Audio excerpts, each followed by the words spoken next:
In this video, I'm going to explain about a yield condition called Mohr Coulomb yield condition. The way I'm going to do it will be slightly different. Please be patient and listen to me completely. And I hope you're able to understand the connection that I bring forward in this video.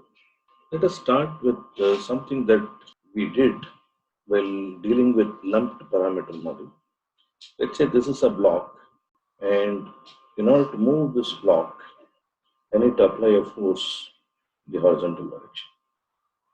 Right? Now, we said, okay, we will do this exercise and take the limiting value as the value by which it starts to move.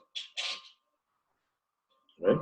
But if there is, assuming that there is no additional load that comes on this block, that's how we achieved that when this force goes to a limiting value, the movement will start to happen either this way, or if it is in this direction, this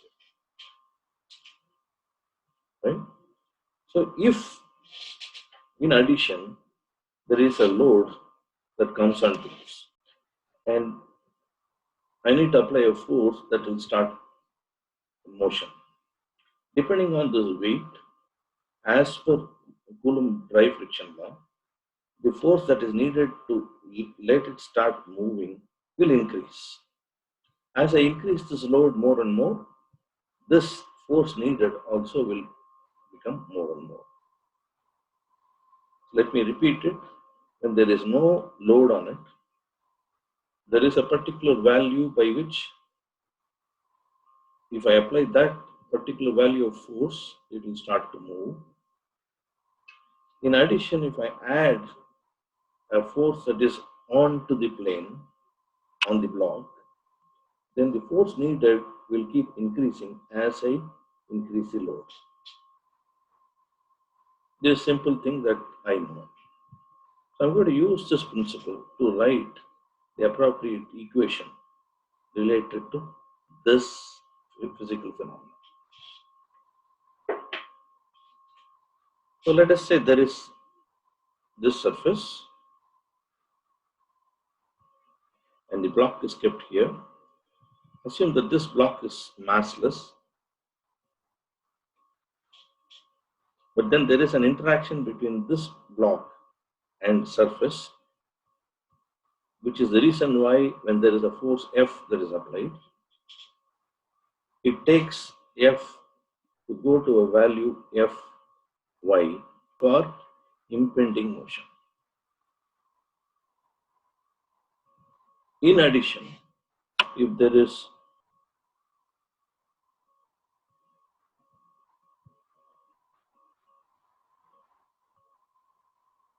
an additional force here, I'm going to call it as P,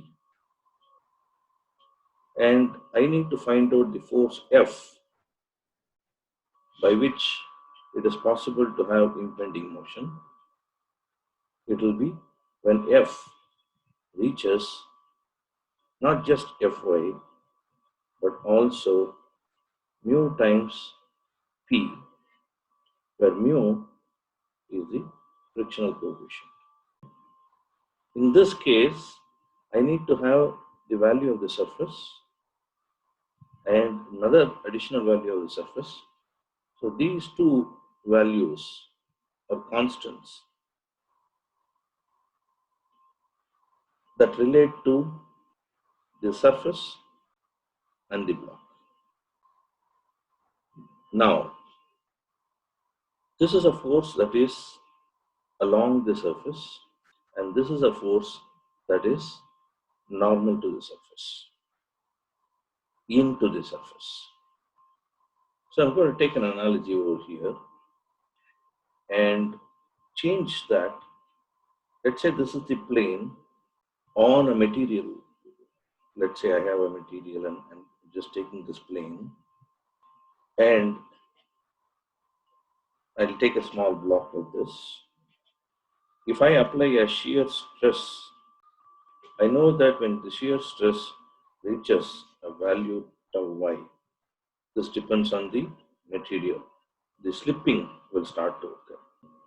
In order to make sure that it doesn't matter whether I apply in this direction or in this direction, same here, whether it is this way or this way, I'm just going to use the absolute value. Another word that I can use here is yielding occurs. This is what we learned so far. Supposing I take this model, which is due to Coulomb, then it should be that if I take the same plane and there is the shear stress over here, which is tau, and let's say this is the normal stress sigma n, then the yielding will occur when this value of tau reaches Fy, which is nothing but tau y, but in addition sigma n times mu.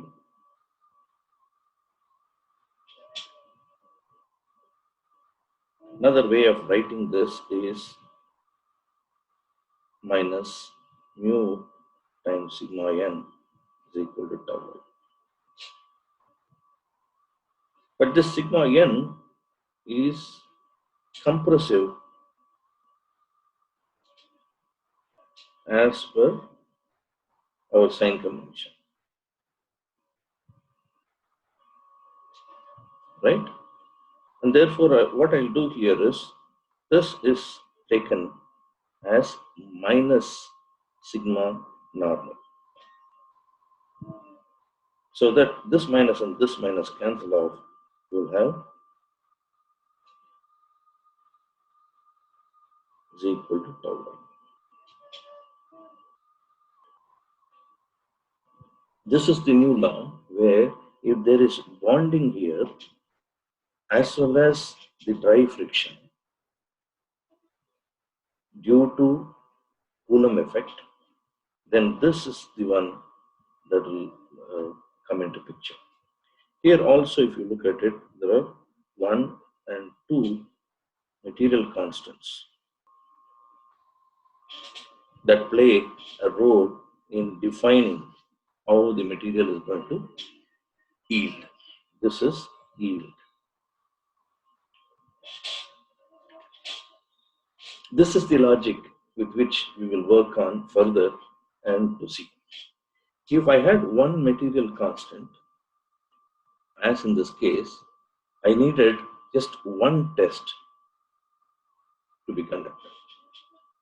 Naturally, this will need 2 tests to establish the values, 2 different tests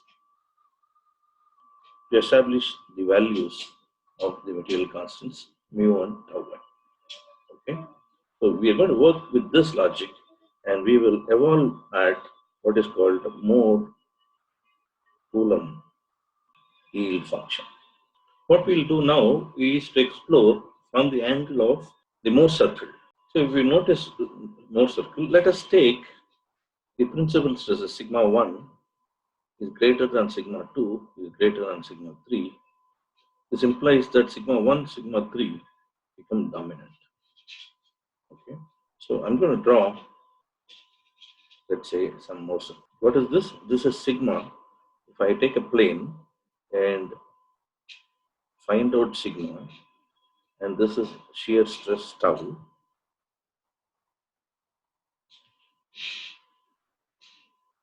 the state of stress can be expressed as pertaining to the locus of all points on the circle, and this is the Mohr circle. What we have is the magnitude plus sigma, which is the normal stress on the surface, times mu is equal to tau y for failure to occur or yielding to occur. So this is yield function. So if I take this same space that consists of sigma and tau, it is convenient for me to draw this line. Okay. So just for now, I'm going to erase this circle so that it doesn't interfere with our understanding. This represents the normal stress and the shear stress on a given plane material. And this represents a line where this is a value that I have over here. And if I have to draw, it will be something like this.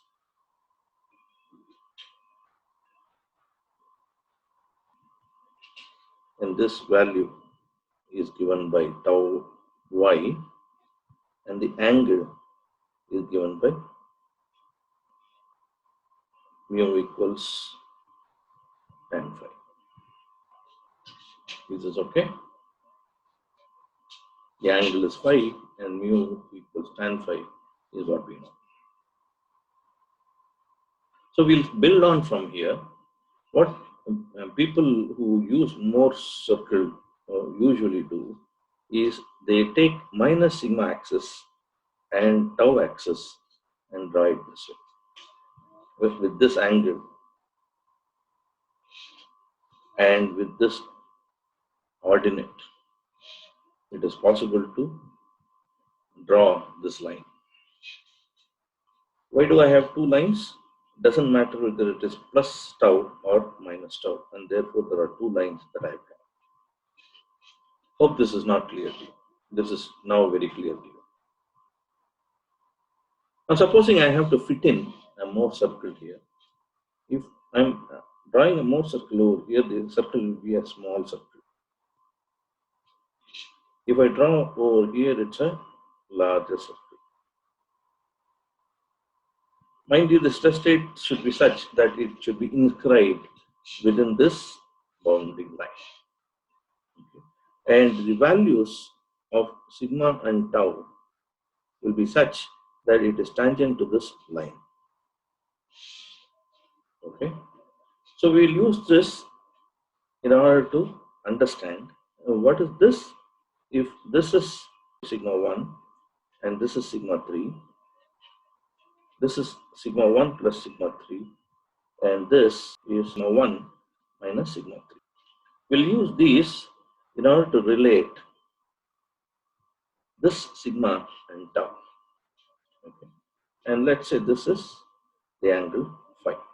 With a little bit of geometry, it is possible now to find out the relationship between sigma and tau, given that we have the center as sigma 1 plus sigma 3 and this radius as sigma 1 minus sigma 3. What we will get is sigma 1 minus sigma 3 plus sigma 1 plus sigma 3 sin phi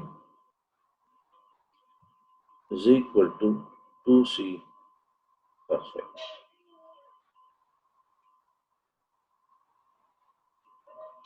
Okay. The unknowns here, which have to be found out from tests, or phi and c. I'm sorry, instead of seeing c here, it is nothing but tau y. I've used tau y over here. How do I find out these two constants? That's the next question that we will answer. You may ask me why I should take sigma 1 and sigma 3. It would be the same logic that we applied for Tresca condition, where if I have to take the plane where maximum occurs, I should take the maximum of this and minimum of this principal stresses and use those to find out the tau max. Now let's write down the equation again. We have sigma 1 minus sigma 3 plus sigma 1 plus sigma 3 sin phi is equal to 2 tau y cos phi.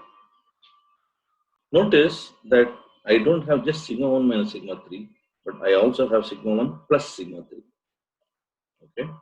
So let's take one of those scenarios.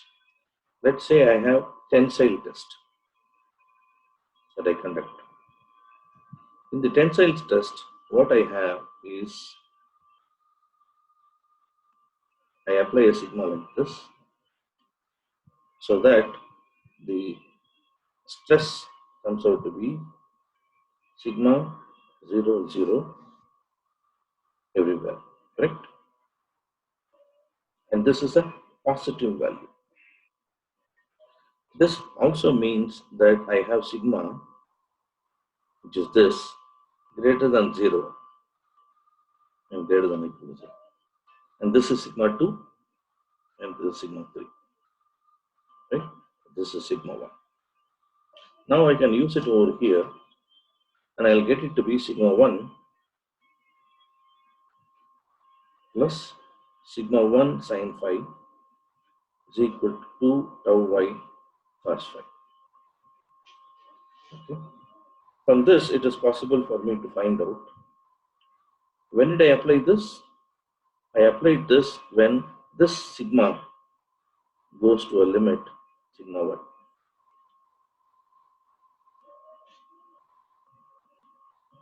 I'm going to call it as not sigma y, but sigma t in order to mention that it is a tensile test that I have conducted. Now let's do the other, which is compression test.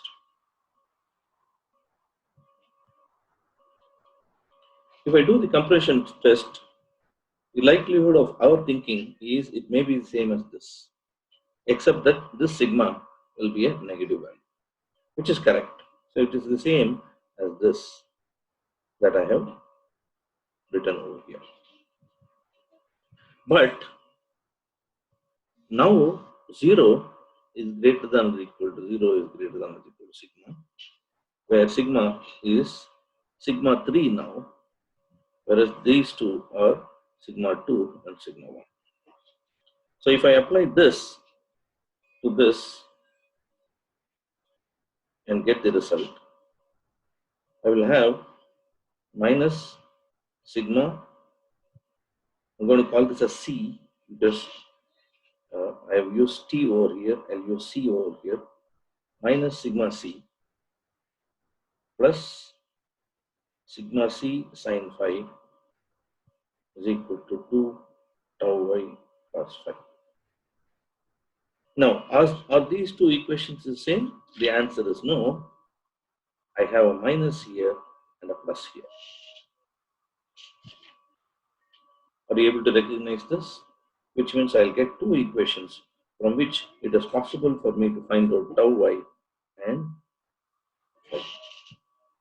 If I do that, I'll get it to be sigma t is equal to 2 tau y cos phi divided by 1 plus sine phi. And if it is sigma c, I'll get it to be the same thing, but this will be a negative sign. You can work it out and you'll be able to find this out. I also want you to notice one thing. Supposing there is no friction at all that comes into picture, then this angle is 0. This angle is 0. So that I'll get 1 over here in the denominator, and this cos phi will be equal to 1. And therefore, I'll get for both sigma t and sigma c as for frictionless, only bonding, as in Tosca, I'll get this to be 2 tau. Is it not?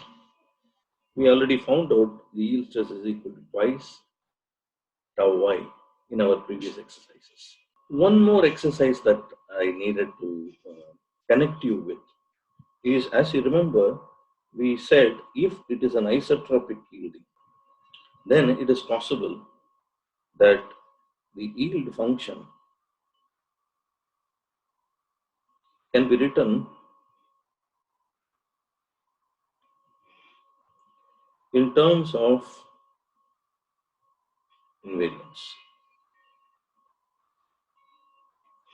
Mind you, in the previous case, when we wrote the Mohr circle, we wrote as sigma 1 minus sigma 3 plus sigma 1 plus sigma 3 sine phi is equal to 2 tau y cos phi. If you notice here, sigma 1 and sigma 3 are invariants. Sigma 1 and sigma 3 are invariants here. Another way of writing that is the other invariance. One may ask, sigma 2 is not coming to picture. So is it possible for me to write in terms of how I wrote earlier, in terms of J2 and so on? The answer is yes. What are the invariants that we had? We had P, which was equal to sigma 1 plus sigma 2 plus sigma 3 by 3. We also had, say, Q, which was equal to 3 by 2 tau dot tau raised to, I'm going to take it to be raised to 1 by 2 or square root of this, so that this is a stress dimension. Similarly, this is also a stress dimension. We will also take another quantity called, let's say, R, which is equal to, I'm going to write it this way, 9 by 2 tau ij tau jk tau kl. Mind you, this is a 3-dimension, a cubic dimension of stress. So I'll take raised to 1 by 3. I'll take it to be raised to 1 by 3. Okay. Another way of writing this is equal to 9 by 2 summation over I equal to 1 to 3, summation over j equal 1 to 3. Sorry about this. This should have been I. Sigma k equals 1 to 3 tau ij tau jk tau ki. This whole thing raised to 1 by 3 is what we are writing. Okay, so we have defined 3 quantities, P, Q, R, instead of sigma 1, sigma 2, and sigma 3. They are all related. You can see that P is related to sigma 1, sigma 2, sigma 3. Sigma 2 and sigma 2, sigma 3 are the roots of the characteristic equation.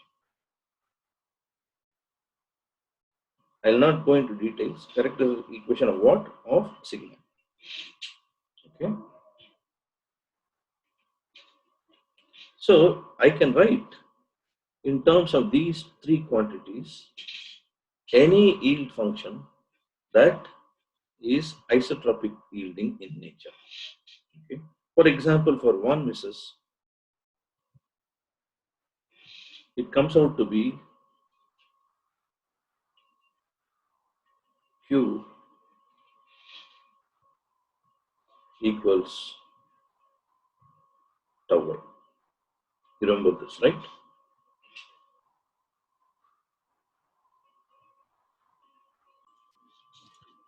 I can also generalize these yield functions, as I wrote earlier, to be G of Q comma R. Mind you, Q comma R are these 2 functions which depend on the shear, right? Divided by kappa, which is a function of P, minus 1 equals 0. This is a more general form that I can write. In that sense, G of Q comma R is equal to Q for one missus. So one may ask, what would it be for Tresca? So I'm going to write Tresca over here, okay? It is fairly long. It comes out to be something like this. I'm going to write it in a specific form, which is 4q raised to 6 minus 27 r raised to 6 minus 9 kappa square q raised to 4 plus 6 kappa raised to 4 q square. I'm taking care of all this, right? Minus kappa raised to 6 is equal to 0. Another way of writing this is I take this out and say that this raised to 1 by 6 is equal to g of q comma r. Do you get that? I leave it to you to derive this. It is possible to derive. So what would it be for Mohr Coulomb? In Mohr Coulomb, kappa of P is not going to be a constant. Kappa of P is, in Mohr Coulomb, kappa of P is not going to be a constant. It is going to vary with respect to P. Okay. Noting that down, let's see how Mohr Coulomb pans out to be.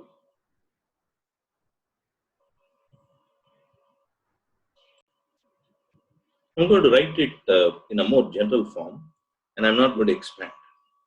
It should be very similar to this, except that you have kappa of P being a function of pressure. So I'm going to now write it in terms of kappa and G. Okay. So I'm going to write it this way. I'll have kappa coming to picture as far as these stresses are concerned. I will have, let us say, A times q raised to 6 plus B times r raised to 6 plus C times kappa square q raised to 4 plus D times kappa q r q plus, so I'm going to write all the combinations as you can see here. E kappa raised to 4 q square plus F kappa raised to 5 r to be equal to g of q comma r. This has to be raised to 1 by 6. Do you get it? And A, B, C, D, E, F are the constants that we need to find out when we take it in a more generalized form. Okay. Of course, this divided by Kp minus 1 is equal to 0. Where Kp is nothing but this kappa that I've used.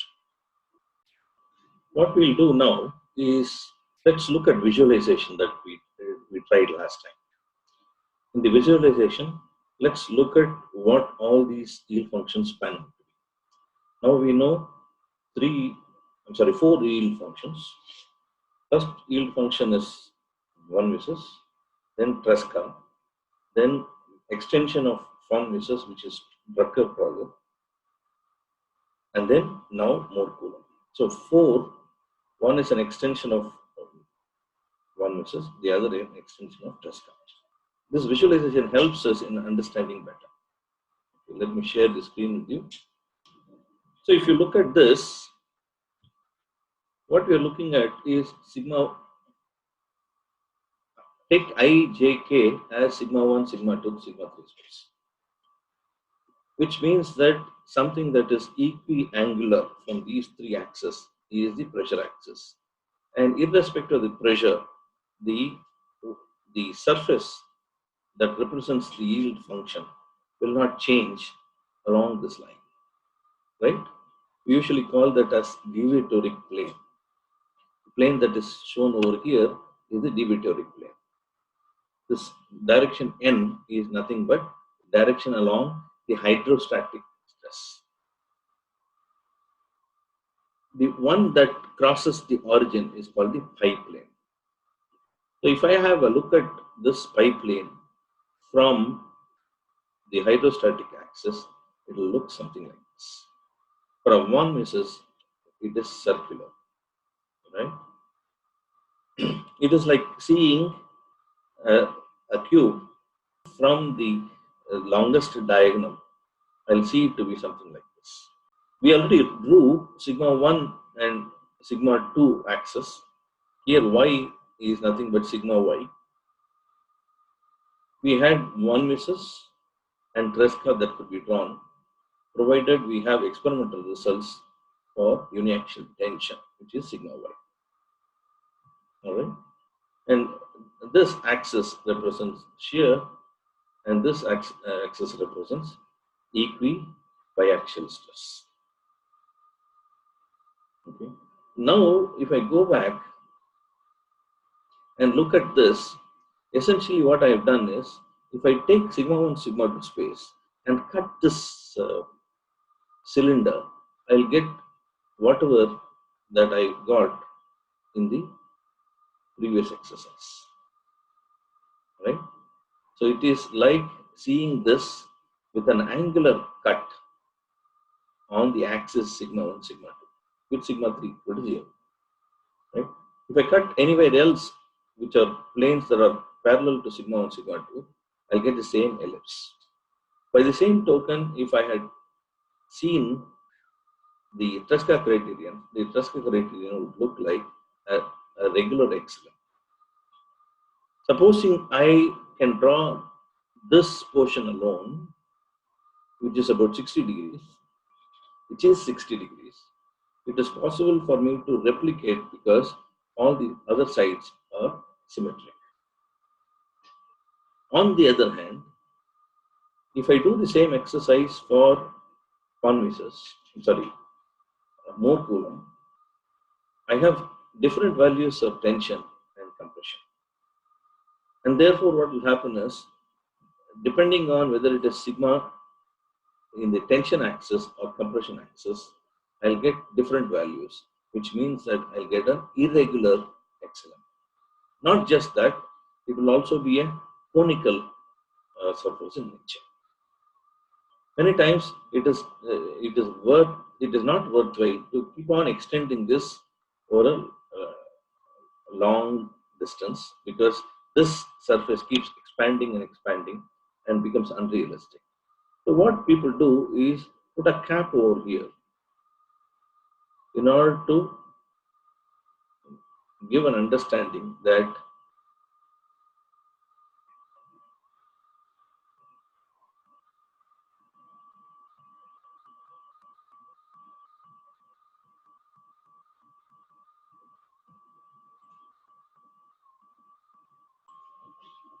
quite often this region is something that one would bother about. So instead of having this sharp corner like this, where you get into a situation where all of them are zero, what people do is use something like a cap on this surface. We call that as cap model. Usually for materials like concrete, cast iron, soil, they use Mohr Coulomb criteria. With Mohr Coulomb criteria, it is possible to have triaxial state of stress and apply uniaxial tension or compression to get results. And those results can be used to find out the constants tau y and the angle of friction phi. While von Mises condition is a very simple mathematical expression, Tresca and Mohr Coulomb are not mathematically so elegant, but they are physically elegant. So there is a mismatch between mathematical expression and the physical explanation that has been given. We will move on to anisotropic yield surface. We have looked at isotropic yield functions. So what about anisotropic yield functions, where the material properties, I'm talking about yield, varies as I take different directions of the material. So we'll briefly have a look at it from my book, right, to give you an understanding before I wrap up the yield functions. Let me share the screen with you.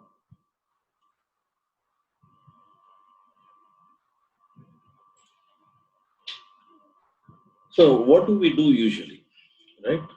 If you look at it carefully, instead of defining sigma dot sigma by k minus 1 equal to 0, what we will do is we'll add a tensor, fourth order tensor here in between, so that it is possible for us to write in a form which is very similar to the form that we wrote earlier in a quadratic way, where A represents all those material constants, very similar to elastic moduli that come into picture. Okay. Okay. So one of the examples is the rolled sheet. Okay. So let me show you the rolled sheet. The rolled sheet looks like this. This is the rolling direction. This is the direction that is perpendicular on the plane of the roll sheet, and this is the thickness direction. Right? So this has properties which are different yield properties here, though it is going to give the same value of yield in compression and tension. We will have different yield values in this direction, and in the compressive direction, in the thickness direction. So how do we deal with that? Hill came up with a very simple model. Even today, people use it, though it is a very crude model. What he did was he just modified the one that we have for funcions. He introduced functions f, material constants f, g, h, l, m, and n, 6 material constants, attached it to each of these shear stresses and to the three the actual shear stresses. Thus, he will have these 6 constants plus the k to be found out from this equation. This is the famous Hill's anisotropic yield surface. They usually use surface, but it is also called yield function. Okay. So, what I've left out here is kappa. Kappa is also a material constant that needs to be found out. Another way of putting it is, if I can chop off one of these f, because all of them have a constant, I can divide by any one of them so that I'll get a kappa bar here. In that sense, it is not 7 material constants, but 6 material constants that I need to find, which means that I have to do 6 different tests. But usually these rolled materials will have the same properties in the thickness direction and in the direction perpendicular to the rolling. Only the rolling direction will be different. And therefore, there is some isotropy between N and T. There is isotropic property between N and T, and anisotropy along R. In that sense, you will have 3 constants to be evaluated instead of 6 constants. Now, though this is a very simple condition that can be used, later people came up with simpler forms by simple transformations. I'll just quickly explain to you. Let me skip this, come back to this later. But what they did was to transform the stress into a 4th order tensor times sigma, such that this sigma bar can be equivalently used as an isotropic for an isotropic yield function. So I can now write it as f is equal to f of isotropic yield function of sigma tilde. This way, it is possible for us to get some idea by simple linear transformation of the stress space. In other words, what we are basically stating is, if I take this and split it in such a way that I get A times L times sigma, L transpose times sigma, I get it to this form. So that's another way of dealing with anisotropic yield surfaces.